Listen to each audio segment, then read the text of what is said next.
Hey fans, and welcome to another Blades Q&A presented by Merrill Lynch. Mike Folta here with Everblades forward Joe Pendenza. Joe, you're having one of your most, if not the most productive season offensively of your career. What is going into that here this year with the Blades? I got to thank my teammates. It's probably one of the better teams, especially in the ECHL that I've been on. We basically have three first lines, so no matter who you're playing with every night, you're playing with a good hockey player. You're playing with somebody that knows what to do out there, and they just make it really easy to get goals and assists, and it's a lot of fun. We have a lot of fun in this team, so it's a pretty light locker room, and it's easy to perform like that. And at the end of the day, you just want to perform for the guy next to you, make his life easier, and we have one goal, and that's just to win a championship. So whatever we can do individually and as a team. A few years into your pro career here, have you seen your preparation change, the way you take care of your body change at all as you've progressed here professionally? Honestly, not too much. I had a really good strength coach at UMass Lowell, Devin McConnell. He's with the Coyotes right now. And he really instilled in us both on and off the ice, like how to be good professionals and how to take care of your body. So I've been pretty much doing the same warm-ups and workouts for the past, 11 years now. They seem to work, so I'm just going to keep them going. But between the foundation I had at Lowell and the foundation my first couple of years of pro, just playing with a lot of good hockey players and good professionals, it's just helped me to continue going forward. As we sit here recording in the middle of April, you are just a few games away from playing your 400th professional hockey game. What does that kind of milestone mean to you? It's crazy because at the end of the day, I only had one scholarship offer to go to college, so I don't think I really thought I'd be playing 400 professional games after that. But it's been quite a ride, and it's humbling that it's 400. I'm getting old over here.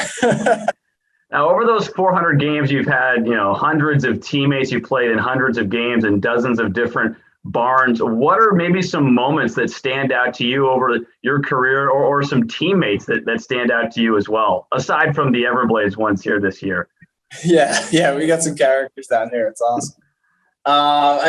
For me, the one that definitely stands out is my first pro goal. It was against Michael Layton in Rockford, and so that was, lucky enough, it was the second game of the year, so I didn't have to wait too long and stress about it, so that was a nice thing. And then throughout the year, it's tough to just kind of pick on one player. I've played with a handful of guys that are in the NHL right now. So you can name drop here. It's all right. A lot of guys in Nashville. I played Colton Sissons. He was a great captain. And Kevin Fiala, Victor Arvidsson.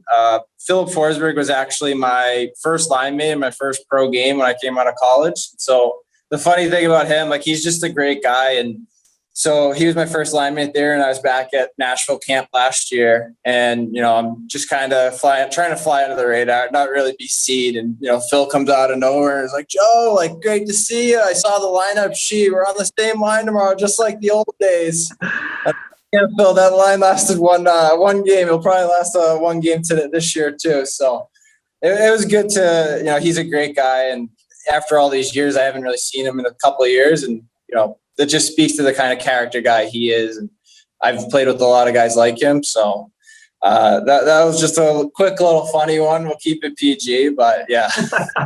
Yeah, that's great. You have the most American Hockey League experience of anybody in that Everblades locker room. Does that kind of affect your role in that room and on the team a little bit? Yes and no. I know at the end of the day, I am an older guy. I have a lot of experience, so I'm looked on to be a leader and kind of show the way in that aspect in terms of on and off the ice. Yes, it doesn't really change too much about how I am. I feel like I kind of hold myself to a high regard anyway, so I try not to overthink it. And at the same time, it's, we're all in the same boat. We're all trying to the same goal. So as much as I could help out with my experience, I'll help guys out in terms of trying to get them to the American League. It's a hard league to crack, and it's a hard league to stay in. So I'll always try and help guys out in any way possible. Who are some influences that you've had in your pro career, or even before you turned pro, maybe at UMass Lowell or in Massachusetts, where you're from? Who are some of the biggest influencers on your development as a hockey player? Yeah, I mentioned Devin McConnell. He's a strength coach. I still talk to him every once in a while just to see what's new in the strength and conditioning world. But it's hard to pick. Obviously, like my parents. I mean, without them, I wouldn't be here. I'm sure they'd have like a nice beach house if it wasn't for all the hockey I put them through. But when it comes to development, I really, especially in pro hockey, I really look towards John Madden was my coach for 2 years in Cleveland. And at that point, when I went through, I was kind of struggling a little bit with confidence, and he gave me a real shot and really taught me, if I wanted to play in the American League, how I had to play. And I mean, that's a guy, he's won, Selke Trophy, he's won Stanley Cup. So when that guy talks, you listen. So he really helped me in pro hockey. And then in college, Norm Bazin, I had him for 3 years at Lowell, and just showed me how to play the game the right way and be a good two-way forward. I got to thank him, as much as it was tiring. The guy had me playing 30 minutes a night in college, and that was a lot of fun. So, and then even Blaze McDonald and his coaching staff, at the end of the day, he was the only one that saw something in me to give me a scholarship and give me a chance. And if it wasn't for him, I don't know if I'd be approaching 400 pro games, that's for sure. You talked a little bit here about UMass Lowell. You actually were a part of that team that went to their first Frozen Four in program history back in the day. What was that experience like to make it that far? We're recording this a couple days after, of course, UMass has won the national championship this season. But take us through a little bit of that college run for you. Yeah, the UMass one is a little bit bittersweet. I guess it's good at UMass school won it, but it was a little rivalry. But that was quite the year, because we actually started off. We weren't doing too good to start the year off. The first couple months, we were a lot of frustration. We weren't really getting wins. We had a tough schedule. And then for whatever reason, right around Christmas time, I don't know, Santa delivered us a present or something. We just started rolling, and it was quite the ride to be on. It was one of those things where, you're wearing the same suit to the game every day because you don't want to change anything up. That's just how it was. Is we would just go to the rink. We finally got that swagger, and we knew we were going to win. And, we just kept rolling. And it was probably one of the most fun years of my career, for sure. Just going on that roll with those guys. We actually had a Zoom meeting over quarantine, just talking and reliving the glory days, so to speak. But it was something else. The whole school was behind us. You get students wearing jerseys to class, asking can't wait for the games and stuff like that. So it was quite an experience.